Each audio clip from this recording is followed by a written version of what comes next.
Welcome to Storytales. Please like this video and subscribe to Storytales. I hope you enjoy the story. Let's begin. Michael Mercer's fingers paused over the keyboard. The code on his screen blurred as his attention drifted to the framed photo on his desk. Him and Lainey on their honeymoon in Cancun, both smiling. 5 years ago. He couldn't remember the last time they'd smiled at each other like that. The office hummed around him, other engineers deep in their own worlds of programming and systems architecture. Michael preferred it this way. Minimal interaction, maximum focus. He checked his watch, 4:47 p.m.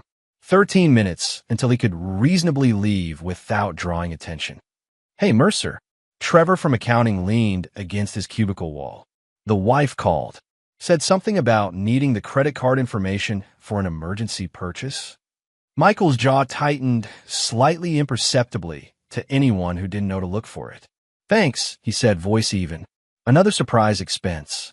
He reached for his phone, noticed 3 missed calls from Lainey as he drove home. His mind cataloged the month's unexpected costs. Lainey's new yoga certification, $2,400. The living room furniture she'd replaced without discussion, $3,700. And now, whatever today's emergency was. The numbers aligned in his head like lines of code, a pattern forming. Their suburban home appeared before him, modest by Minneapolis standards, but well kept. The lawn trimmed to exactly 2 inches. The garden beds Michael tended each weekend, geometrically precise. Order amid chaos, he found Lainey in their bedroom, surrounded by shopping bags.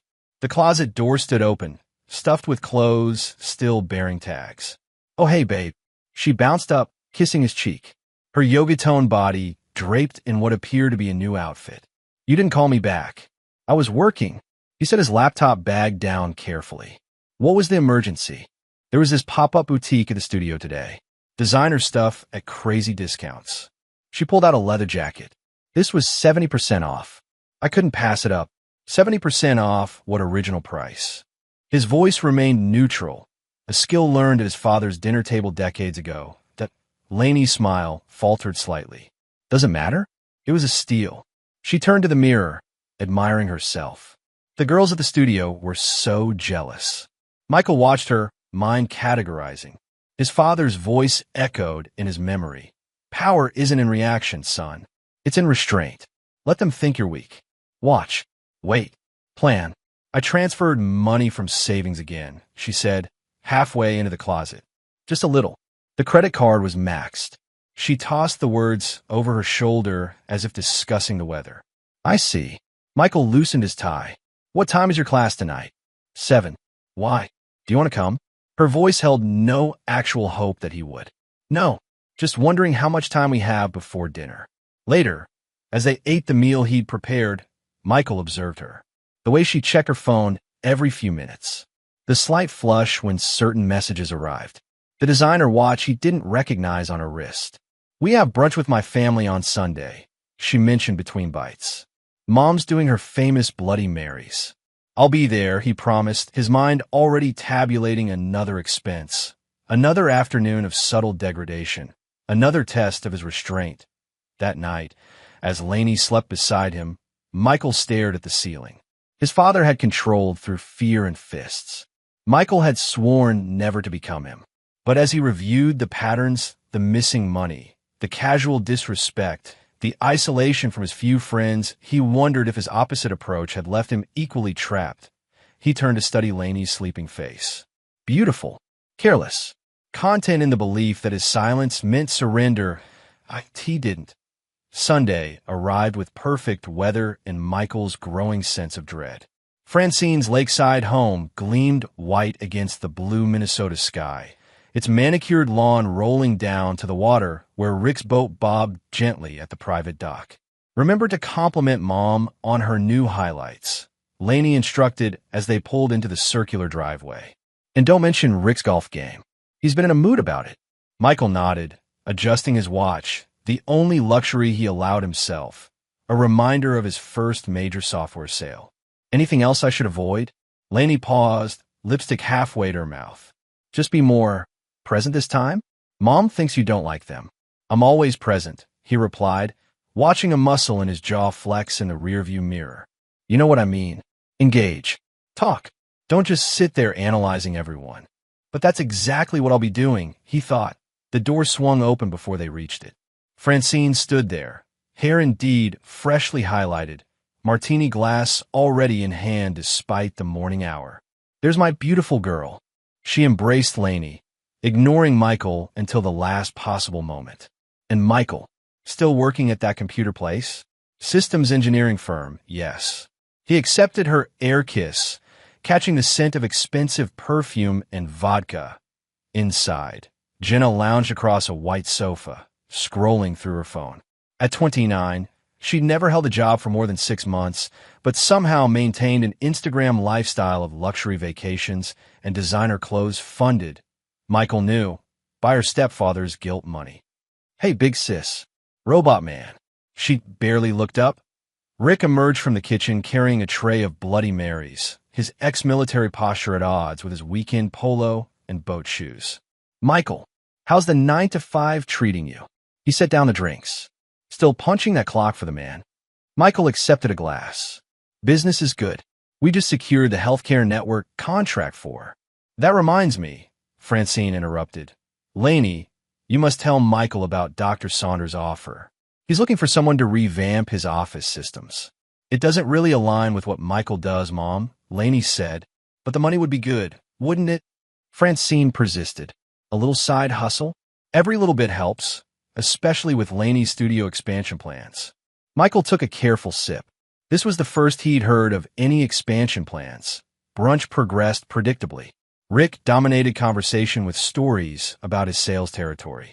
Jenna dropped names of celebrities she'd supposedly encountered. Francine topped off everyone's drinks while making pointed comments about their neighbor's recent financial troubles.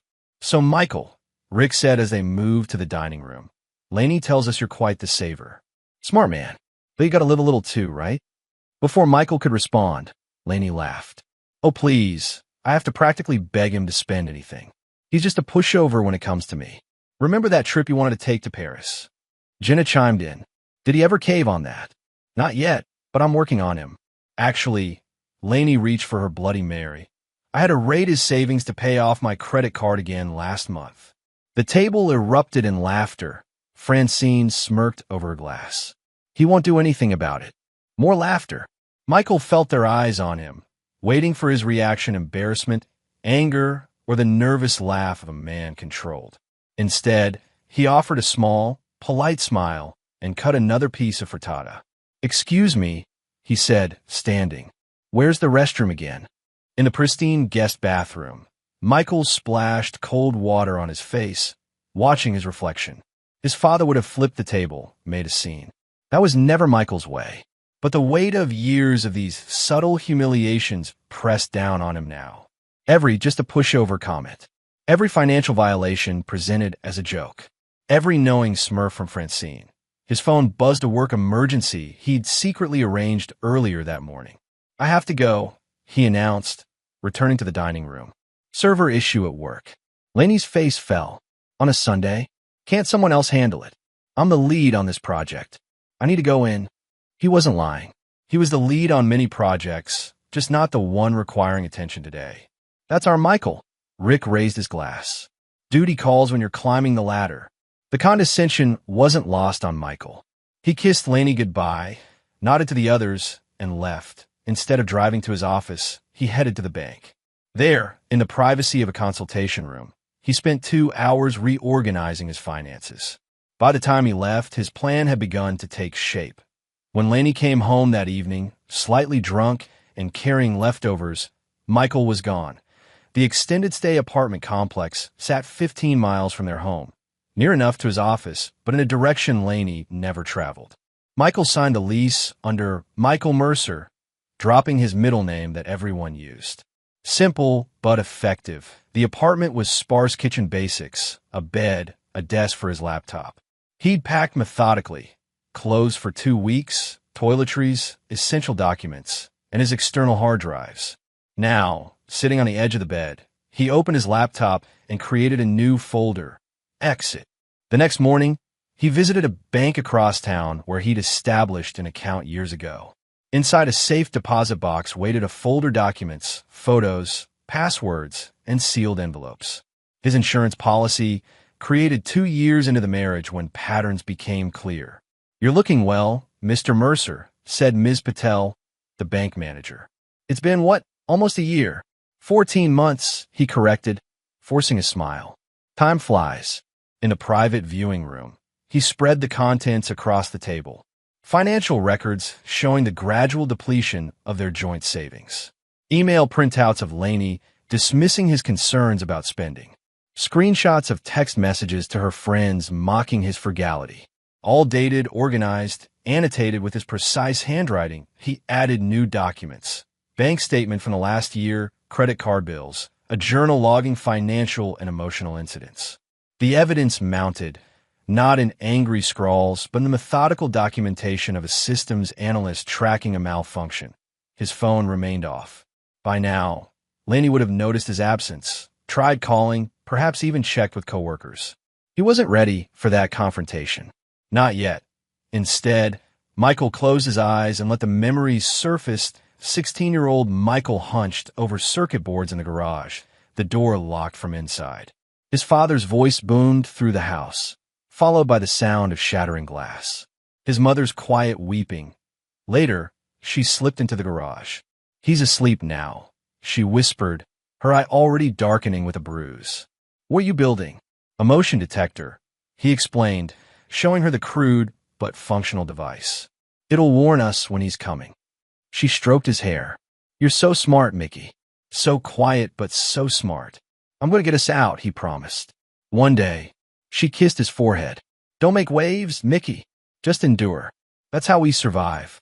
Michael opened his eyes, the memory fading. He had gotten her out eventually, into a small apartment where she lived her final years in peace. Too late to undo the damage, but soon enough for her to know safety that he would not make the same mistake twice. Opening his laptop, he created a new email account and drafted a message to the Human Resources Department of his company, explaining a temporary personal situation requiring changed contact information and direct deposit arrangements. Professional, brief, no details that might generate gossip. Next, he researched divorce attorneys, making a short list based on reviews emphasizing discretion and experience with financial cases. Finally, he allowed himself to check his personal email. 27 messages from Lainey, escalating from confusion to anger to concern. 3 voicemails, which he didn't play. He needed clarity, not the emotional manipulation her voice would bring. Michael closed the computer and lay back on the bed, staring at the ceiling.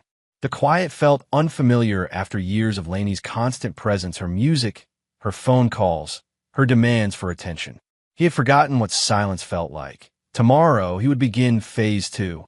Tonight, he allowed himself to feel the full force of his anger, not in shouts or broken dishes like his father, but in the cold, focused determination of a man who had finally recognized his worth.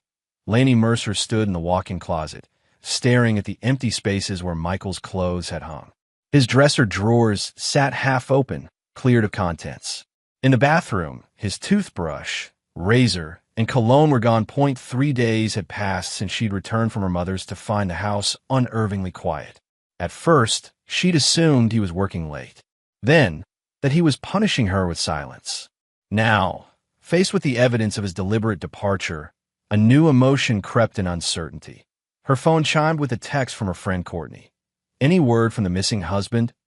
Lainey typed back. "Nothing. I think he's having some kind of breakdown." She tried Michael's number again. Straight to voicemail. His work phone the same. She'd already called his office yesterday, only to be told by a coolly professional receptionist that Mr. Mercer has requested privacy regarding his personal matters. "This is ridiculous," she muttered, scrolling through her contacts for her mother's number.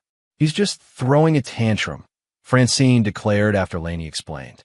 "Men do this sometimes when they feel their control slipping. Your father once disappeared for a weekend after I redecorated his study. It's been 3 days, Mom. He'll be back when he runs out of clean underwear," Francine laughed. "In the meantime, maybe check the bank accounts.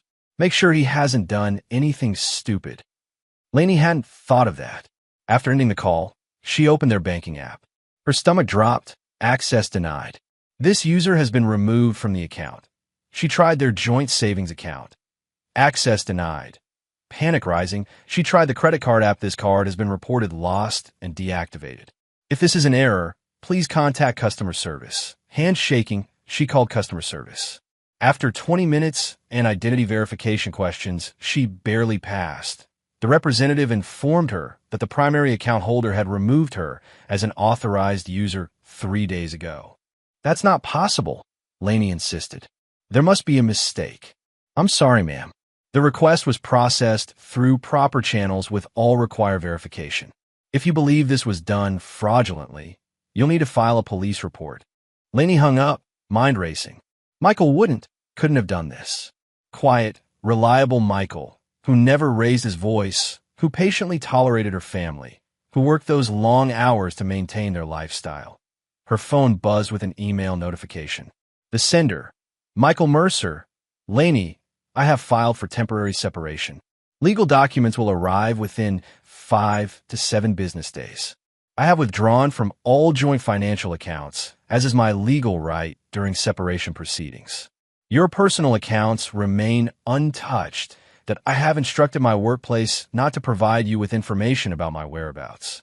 Please direct any necessary communication through this email address only. Michael, no explanation. No emotion. Just facts, delivered in the same careful language he used for work reports. Bastard, she whispered, fingers trembling as she tried to call him again. Voicemail. She left a message, her voice shifting from anger to tearful persuasion. Michael, please. Whatever this is about, we could talk about it. Just come home. I'm worried about you. She ended the call, doubt creeping in. Had she pushed too far with the credit card? With the comments at brunch? Michael had always been so steady, so forgiving. What had changed? The doorbell rang. Laney rushed to answer it, hoping against hope to find Michael. Instead, Tessa Brighton stood on the porch, concern on her face. Hey, I got your texts. What's going on? Laney pulled her inside. Michael's gone.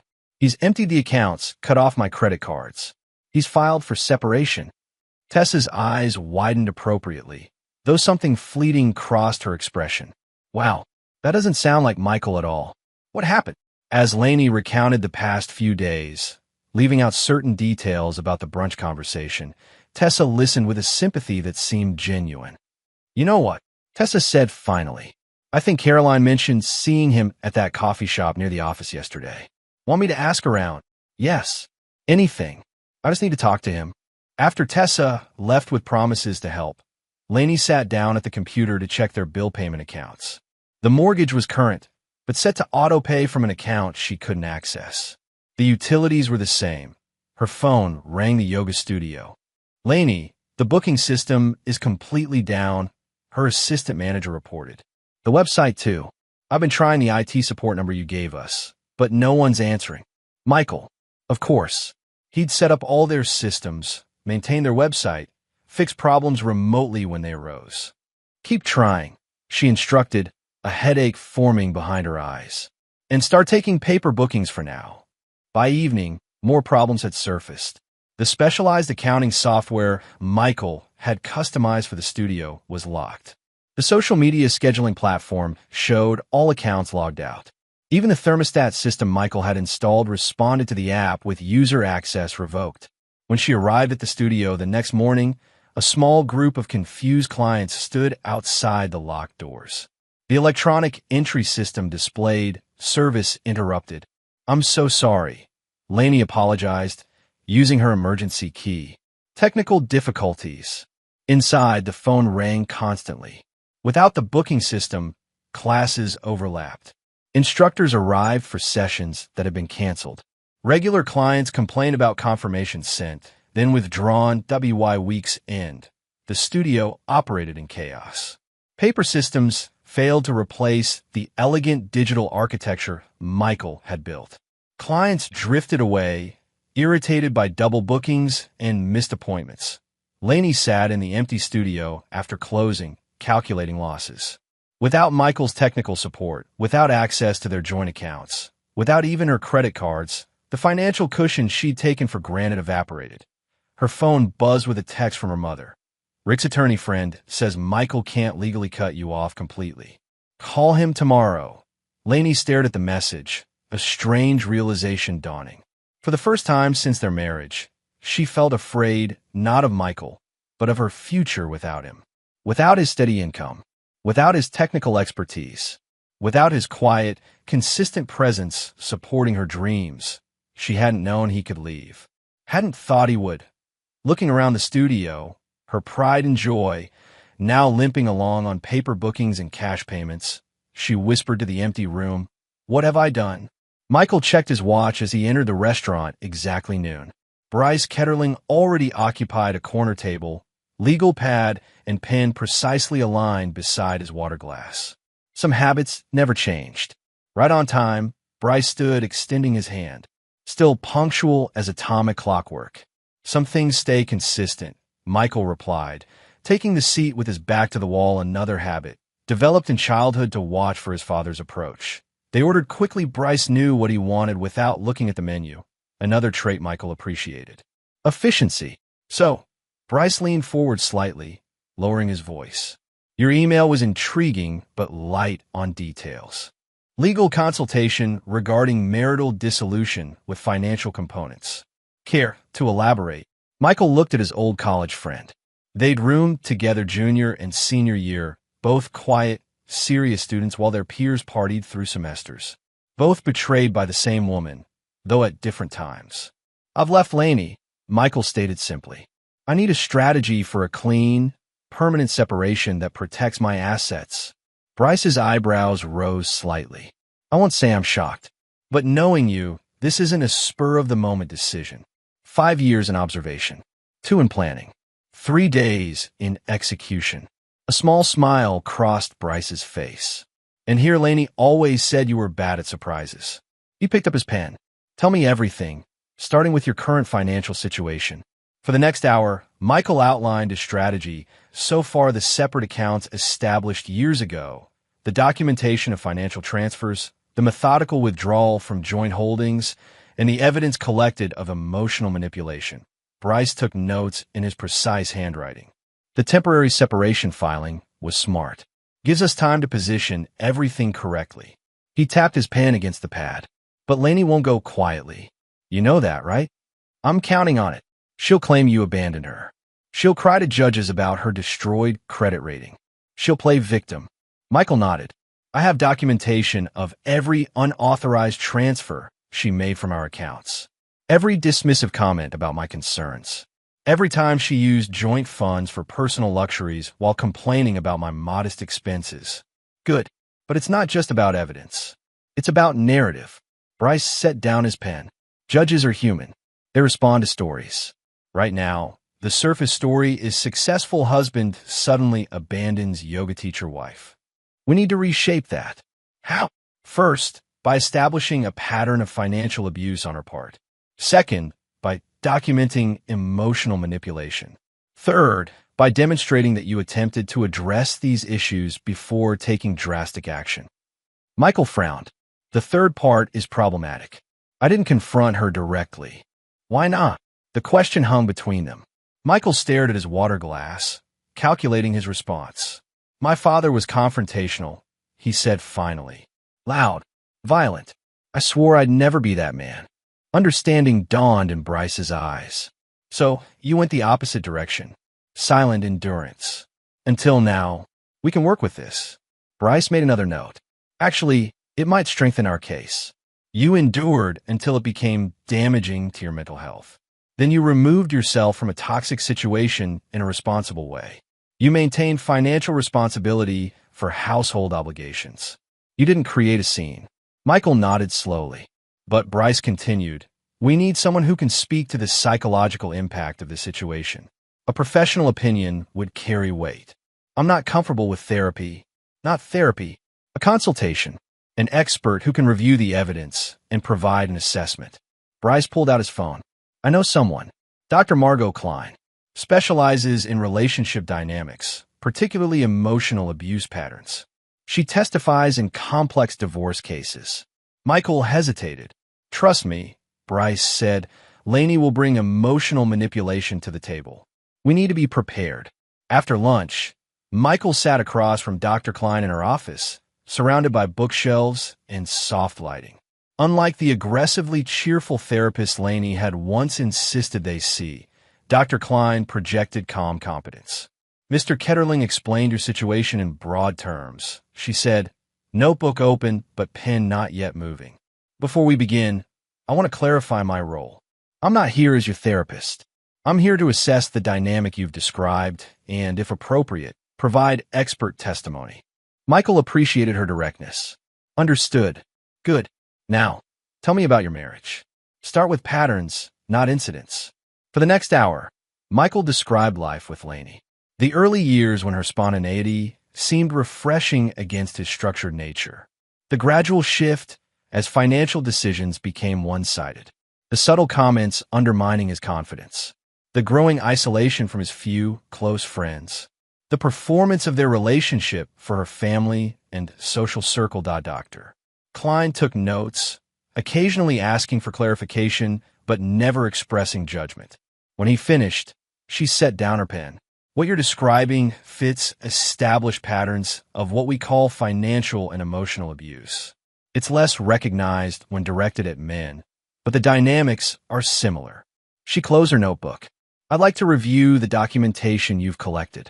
With your permission, I'll also prepare an assessment that may be used in legal proceedings. Will help, Michael asked, the question simpler than he'd intended. Dr. Klein regarded him steadily. In court? Possibly. In your understanding of what happened to you? Definitely. She leaned forward slightly. Mr. Mercer, from what you've described, you've been systematically manipulated to believe your needs don't matter. That your role is to provide without expectation of respect or reciprocity. That's not a marriage. That's exploitation.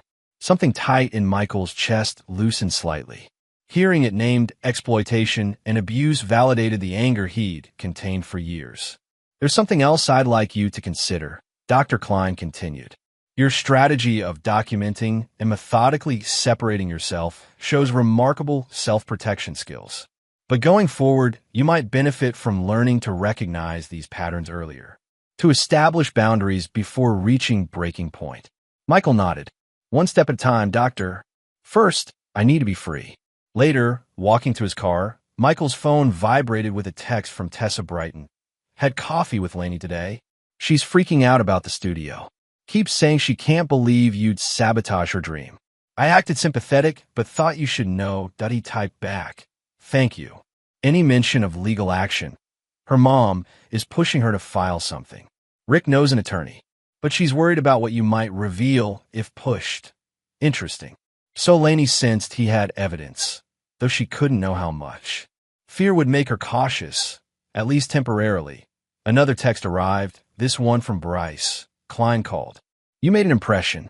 She's on board. Meeting tomorrow to discuss trust options for your assets.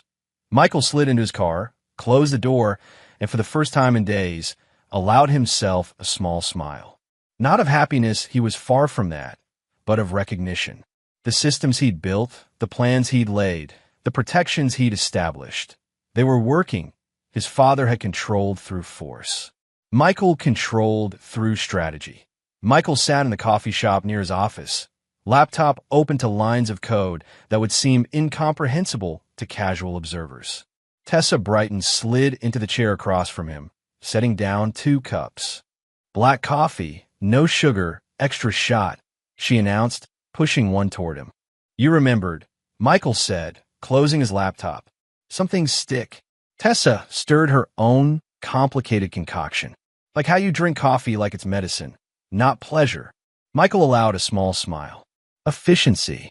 God, you haven't changed. She studied him. Well, maybe a little. There's something different about you now. More direct. Present, she decided. Like you're actually here, not half lost in that brain of yours. She leaned forward. So, how much of this master plan are you going to tell me? As much as you need to know to help. Michael took a sip of coffee. And to protect yourself from Lainey's inevitable questions. Tessa had been the odd connector in their social circuit, for years friends with both Michael and Lainey before they met, though closer to Michael through shared computer science classes. She'd maintained a friendship with Lainey even as others from their college days drifted away, unimpressed by Lainey's increasingly status-conscious behavior. She's been calling me daily, Tessa confirmed. Mostly to complain about the studio falling apart without your tech support. Some really choice comments about your passive-aggressive revenge tactics. I simply removed access to systems I personally developed and maintained. Nothing aggressive about it. Tell that to the yoga moms getting double booked for hot yoga. Tessa grinned. But seriously, what do you need from me? I'm assuming this coffee isn't just to catch up. Michael set down his cup. Information. Specifically, what Lainey's saying about me. Who she's consulting. What she's planning. Spy work. Tessa nodded. I could do that. But why? You're already 10 steps ahead. Because I need to anticipate her next move. Lainey's not strategic, but she's instinctively manipulative. And her mother is calculating. Tessa considered this. Fair enough. What else? Occasional misinformation. Nothing malicious. Just enough to keep her off balance. Such as, let it slip that I've been talking to a mutual friend who works at the bank. Suggest I might have mentioned concerns about unusual account activities months ago.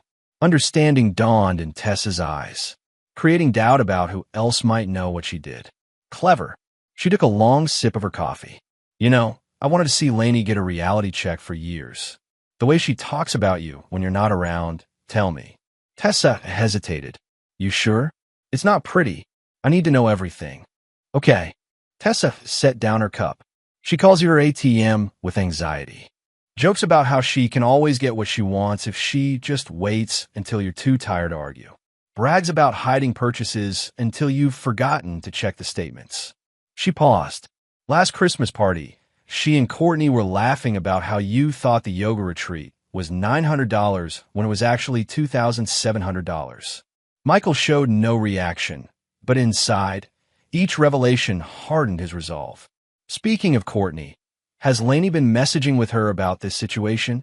Constantly, wanting to see if I can get copies. That would be helpful. Tessa studied him. You know, most guys would be falling apart right now. Or raging. Making scenes. That's not who I am. No, she agreed. You're the guy who builds systems. Who sees patterns. Who plans. She finished her coffee. It's why I always thought Lainey was lucky to have you, even when she didn't deserve you. The next day, Michael received a text from Tessa with screenshots of a conversation between Lainey and Courtney. The exchange made his stomach tighten despite his preparation. Lainey, he's completely ghosted me. Cut off everything. The studio's a disaster without the booking system. Courtney, can't you just hire an IT person to fix it? Lainey, with what money? He's drained the accounts. Courtney, what about your private account? The one you said he didn't know about? Lainey, that was for emergencies. And shopping. Not enough to save the studio. Courtney, this is so not the Michael we know. Mr. Reliable. Mr. Never makes a scene. Lainey, I know. Maybe he had a breakdown. Mom thinks he might be having an affair. Courtney, with who? The man works and comes home. When would he have time? Lainey, there's that new project manager. Rebecca something. Courtney, please. He barely notices other women exist. That's why you got away with so much. Remember Vegas? Lainey, don't remind me. Court, what am I going to do? Mom's lawyer friend says I need to file something formal to protect myself. Courtney, from what? Michael's not the threatening type. Lainey, no, but what if he's tracking everything?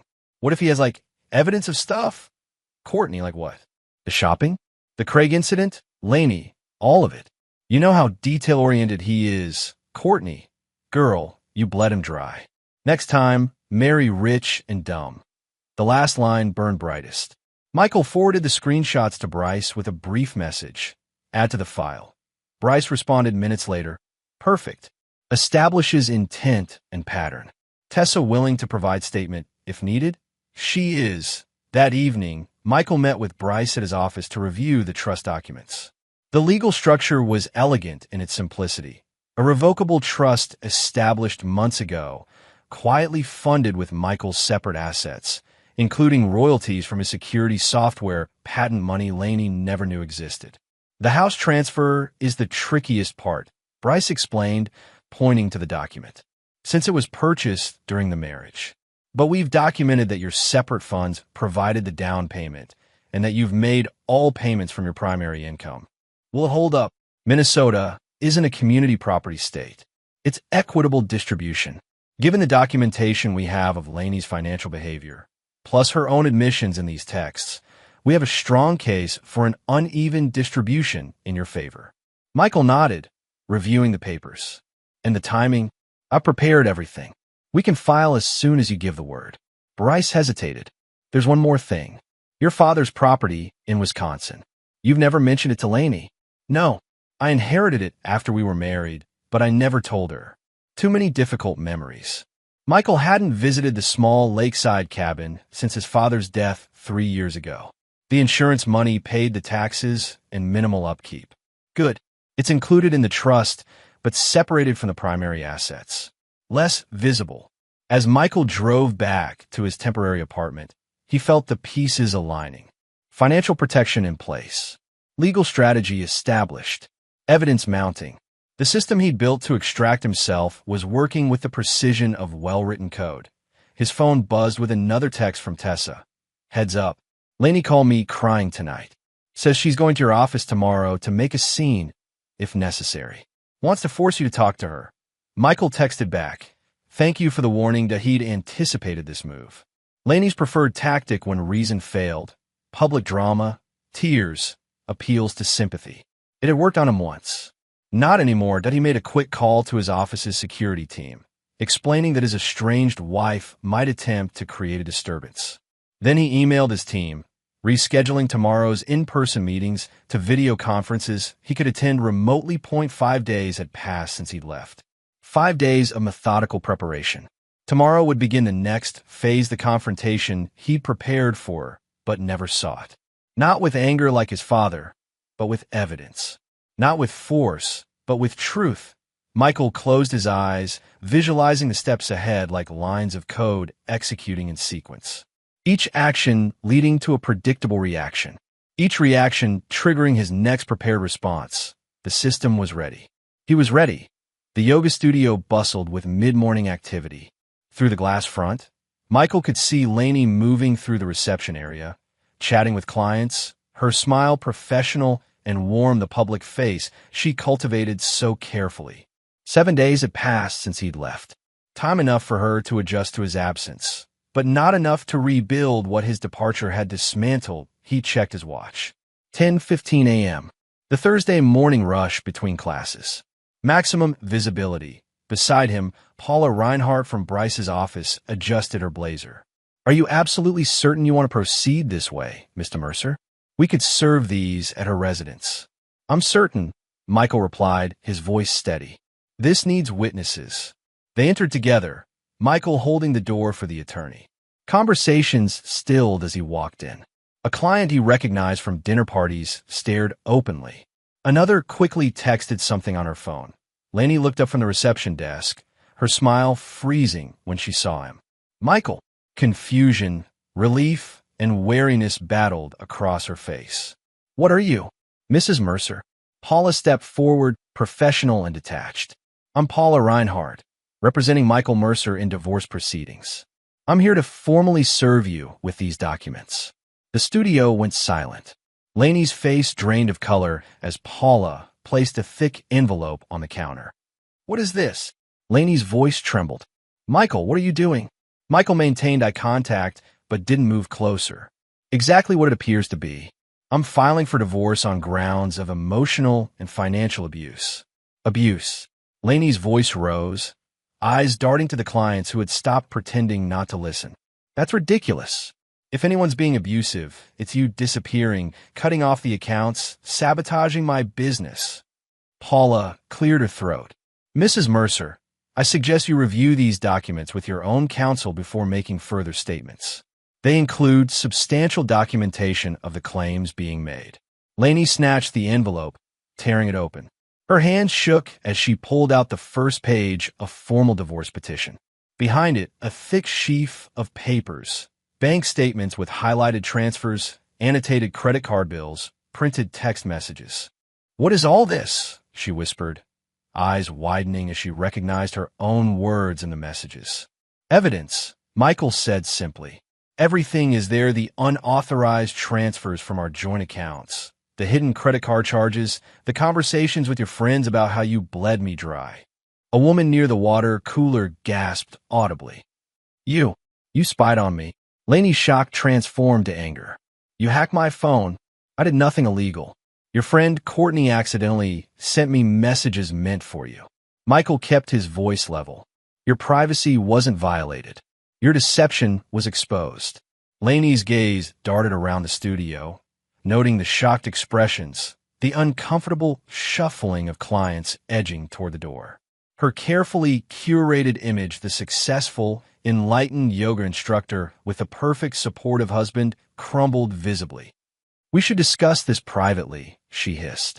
I agree. With our respective attorneys present. Michael nodded to Paula. The petition requests temporary orders regarding the house and remaining joint property. Your attorney can contact Ms. Reinhardt to arrange mediation. You can't just serve me divorce papers in front of my clients and walk away. Laney's voice rose again, tears forming. The calculated shift to victim mode, a tactic Michael had witnessed countless times. You're right, he agreed, surprising her. I should clarify something first. He turned slightly, aware of the audience, but focused entirely on Laney. I stayed silent for years while you depleted our savings, mocked me to your friends and family, and treated me as nothing more than financial support for your lifestyle. I will not stay silent anymore. Laney's tears stopped abruptly, anger replacing them. You think anyone will believe this? That I abused poor, passive Michael? Everyone knows how pathetic you are. The words hung in the air, damning in their cruelty. A client near the door quickly exited. Another began recording discreetly on her phone. Thank you for that demonstration, Paula said smoothly. Now, as I said, please review these with your counsel. The court date is noted on page 1. They turned to leave. Laney rushed around the counter, grabbing Michael's arm. You can't do this to me, she said, voice lower now, intimate. Whatever I did, we can work it out. You know I love you. You know this isn't me. Michael looked down at her hand on his arm, then back to her face. But it is you, Laney. This is exactly who you are. I just finally see it clearly. He gently removed her hand.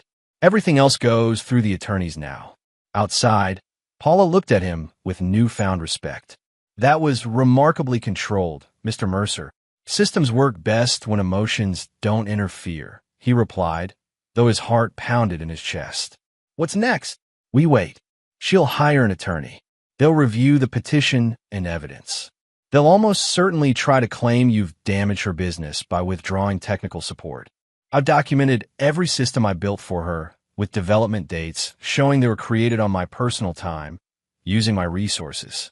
I have emails where she acknowledges they were gifts, not business arrangements. Paula smiled slightly. Mr. Ketterling said you were thorough. I'm beginning to understand what he meant. By evening, the incident at the yoga studio had spread through social media. Michael, having anticipated this, stayed in his apartment, phone off except for scheduled check-ins with Bryce and Tessa. Tessa called at the agreed time.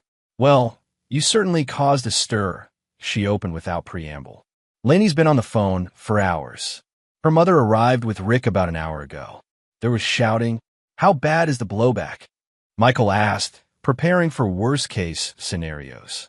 That's the thing, Tessa said, a note of surprise in her voice. It's not going how Laney expected. 3 clients called me asking if I knew about what Laney did to Michael. Apparently, her reaction in the studio didn't play well. Too defensive, too aggressive. And someone definitely posted a video. And her family, Francine, is in damage control mode. Rick made some calls to friends at the country club, trying to contain the story. Jenna is oddly quiet. I think she's worried about how this affects her social standing by association. Michael absorbed this information, updating his mental model of the situation. And Laney, cycling between rage and panic. She's already called 3 attorneys. The first 2 weren't available immediately. She's meeting the 3rd tomorrow morning. After ending the call, Michael opened his laptop and checked the special email account he'd created for divorce communications. There was a message from an unfamiliar address. Michael, I don't know what game you're playing, but you've made a serious mistake. You've humiliated me in front of my clients and friends. Whatever financial issues we had could have been resolved privately. You will regret this public spectacle. I've retained counsel and will be fighting your ridiculous abuse claims. Everyone knows you're the cold, emotionless one in this marriage. This isn't over. Laney Michael forwarded the email to Bryce with a brief note. First response. Threatening tone noted. Bryce replied almost immediately. Perfect. Keep all communications. Don't respond without consulting me first. Michael closed the laptop and walked to the window of his apartment, looking out at the Minneapolis skyline. The confrontation had gone exactly as planned. Laney's mask slipping in public, her true nature revealed not through his accusations, but through her own reaction. His phone buzzed with a text from Dr. Klein. Heard about today. Remember what we discussed about emotional backlash? Take care of yourself tonight. That he appreciated the reminder. The adrenaline that had carried him through the day was fading, leaving a hollow feeling in its wake. Not regret, he was certain of his course, but the echo of old pain. His father's voice, never show weakness, never back down. Power is everything. Michael turned from the window, made himself a simple dinner, and ate methodically while reviewing next steps in his plan. The public revelation was complete. The legal process initiated. The evidence presented. Phase 3 would begin tomorrow. The conference room in Bryce's law office gleamed with polished wood and understated wealth. Michael sat on one side of the table, Bryce beside him, documents arranged in precise stacks before them. Across sat Laney with her attorney, Martin Greaves, a silver-haired man known for representing country club divorces with minimal fuss and maximum discretion. 10 days since Michael had served the divorce papers.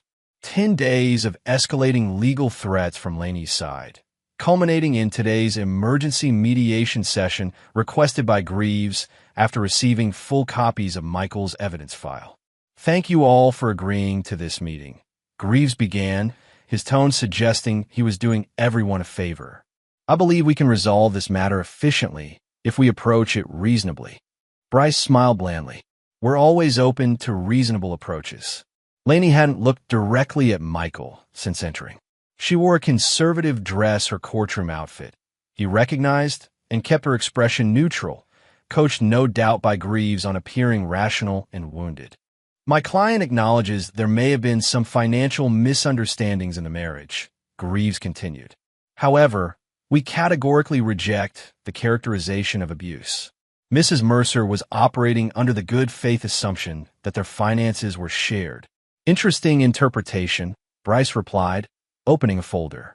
Would good faith include telling friends that she, quote, bled him dry, unquote, or perhaps describing her husband as an ATM with anxiety? Laney flinched. Greaves placed a calming hand on her arm. Comments made in private between friends can be easily misinterpreted when taken out of context, he countered. Regardless, we're prepared to discuss a fair division of assets, including the marital home and Mrs. Mercer's business, which has suffered considerable damage due to Mr. Mercer's deliberate technological sabotage. Michael kept his face impassive, but inside, a cold satisfaction spread. They'd taken the bait. Bryce glanced at Michael, who nodded slightly. Actually, Bryce said, sliding a document across the table, we should clarify the asset situation before proceeding further. Greaves picked up the paper, scanning it with growing confusion. What is this? A trust agreement. The Michael Mercer Living Trust, established 18 months ago. If you'll turn to page 3, you'll see a complete inventory of assets transferred into the trust prior to any separation or divorce filing. Laney leaned over, reading alongside her attorney. Her face paled. This can't be legal, she blurted. He can't just hide all our assets in a trust. Not our assets, Mrs. Mercer, Bryce corrected gently. Mr. Mercer's separate property legally transferred into a revocable trust, which is his right under Minnesota law. The trust contains his premarital assets, inheritance, and intellectual property earnings. Greaves frowned, flipping pages. The marital home is listed here. That's clearly a joint asset purchased during marriage. Purchased primarily with funds from Mr. Mercer's separate accounts, with all mortgage payments made from his income, as documented in Appendix B. Bryce slid another folder across. We've prepared a complete financial history demonstrating that Mrs. Mercer contributed negligibly to major assets while simultaneously depleting joint resources. This is ridiculous. Lainey snapped, color returning to her cheeks.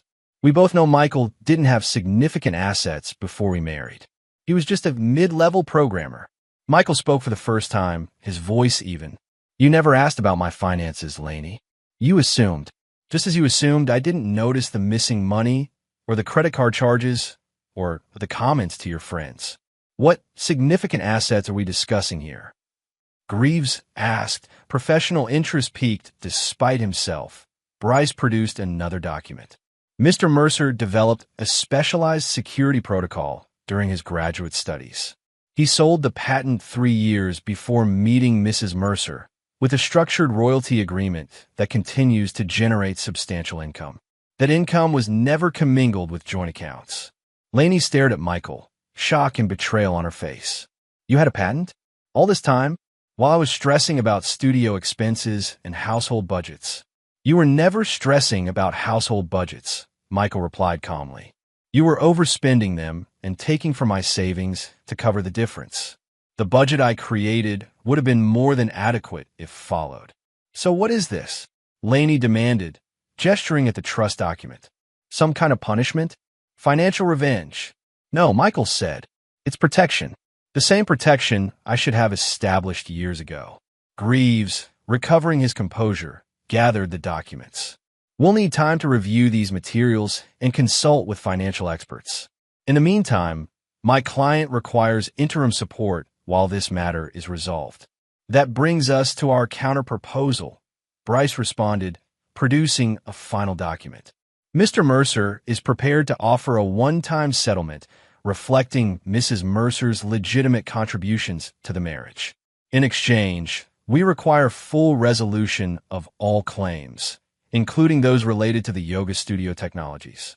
The figure on the settlement offer was deliberately calibrated substantial enough to appear generous to outside observers, modest enough to sting Lainey, who now understood what Michael actually possessed. This is insultingly low, Lainey began, but Greaves quieted her with a look. We'll review the proposal, he said diplomatically. Now, regarding the technological systems at Mrs. Mercer's business. Those systems were personal projects Mr. Mercer developed and gifted to the studio, Bryce interrupted. As documented in these emails, he slid another folder across, where Mrs. Mercer explicitly acknowledges them as personal favors, not business arrangements. Mr. Mercer retains full intellectual property rights. Lainey's composure cracked. So, what? I just lose my booking system forever? My client records? Years of business data? Not necessarily, Michael said. The data can be extracted and transferred to new systems. For a consulting fee, payable in advance to a third-party IT service, I'd be happy to recommend. The meeting continued for another hour, Greaves professionally masking his growing realization that his client's position was weaker than anticipated, Lainey alternating between cold anger and calculated appeal to Michael's better nature. When they finally departed, Greaves, promising to consider the trust implications and respond formally, Michael remained seated, hands folded on the table. Bryce closed the door behind them and turned to Michael with a slight smile. That went exactly as you predicted. People follow patterns, Michael replied. Lainey's always been consistent, first anger, then manipulation, then strategic retreat. The trust was the masterstroke, Bryce said, gathering their materials. Completely legal, ethically questionable, brilliantly executed. What did you first decide to create it? Michael thought back. After the second time, she emptied the joint savings without discussion. I realized two things. She would never change, and I would never confront her directly. Why not? Why not just have it out with her years ago? Because I needed to be nothing like my father. Michael stood, straightening his tie. He would have raged, threatened, controlled through fear. I chose a different path. Well, your path led to quite a victory. She'll take the settlement offer. Greaves knows it's that or a protracted battle they'll lose. Bryce glanced at his watch. The papers should hit the court clerk's office by end of day. How does it feel? Michael considered the question carefully. Not like happiness. More like verification, a system designed, tested, and functioning as intended. That evening, Michael ate dinner alone in his apartment, checking emails methodically. As expected, a message from Greaves arrived, formally requesting 48 hours to review settlement terms while hinting at acceptance. Tessa reported that Lainey had returned to her mother's house. The studio remained closed for a short sabbatical, and Rick had been overheard at his golf club complaining about younger men with no respect for marriage. Just after midnight, a final email arrived from Lainey's personal account, sent after what Michael suspected involved several glasses of wine. I don't understand. All these years, you had money, real money, and you let me struggle with studio finances? Let me worry about every expense? Made me feel guilty about every purchase? You're the fraud, Michael. Not me. I was just trying to build something of my own while you secretly judged me, collected evidence against me, planned to destroy me. Who does that? I loved you. Maybe I took advantage sometimes. Maybe I said things I shouldn't have. But I never plotted against you for years like some calculating robot. You want to know the really sick part? I still don't believe you're capable of this on your own. Someone put you up to this. Bryce? Tessa? They always hated me, that you'll regret this when you're alone with your money and your precious control. No one will ever love you like I did. Michael read the message twice, recognizing every deflection tactic, every attempt to reframe herself as victim, every manipulation that had once worked on him. But the words that caught his attention were, "No one will ever love you like I did." And she was right, though not in the way she intended. No one would ever love him with that particular blend of entitlement, calculation, and occasional genuine affection that had characterized their relationship.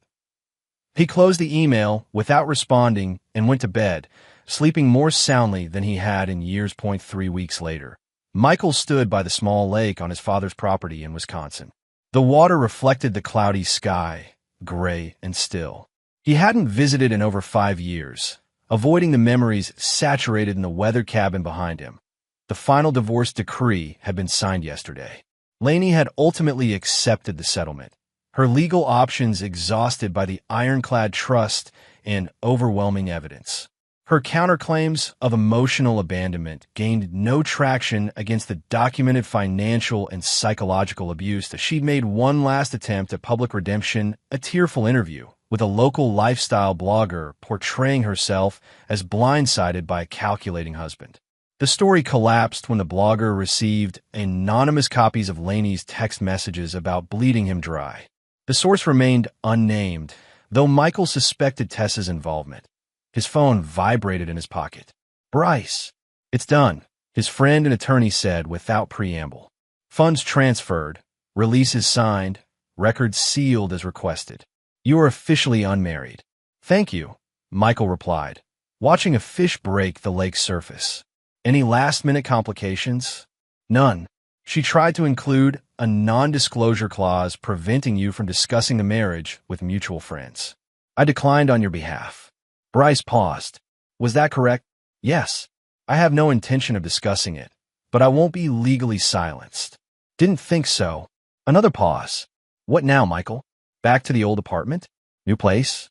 You mentioned possibly relocating." Michael turned to look at the cabin, his father's sanctuary, his mother's prison.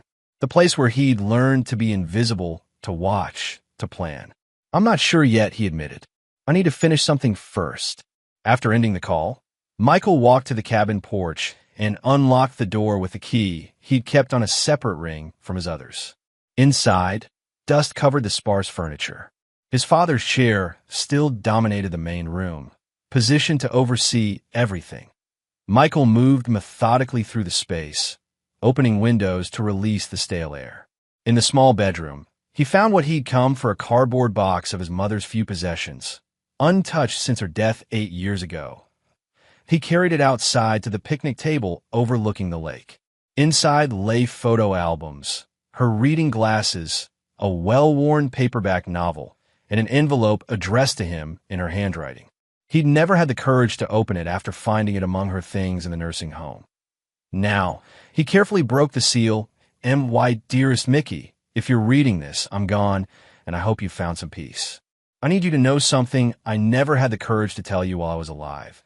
Leaving your father was the best decision I ever made, and my greatest regret is that I didn't do it sooner, that I stayed too long.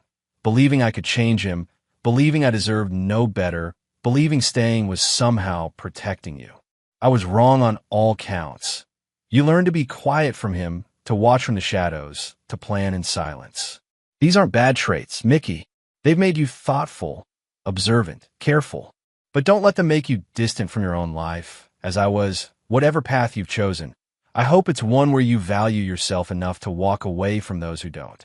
Power isn't in controlling others as your father believed. It's in refusing to be controlled by others or by fear. All my love. Mom. Michael folded the letter carefully, returning it to its envelope. His mother had seen more clearly than he'd realized.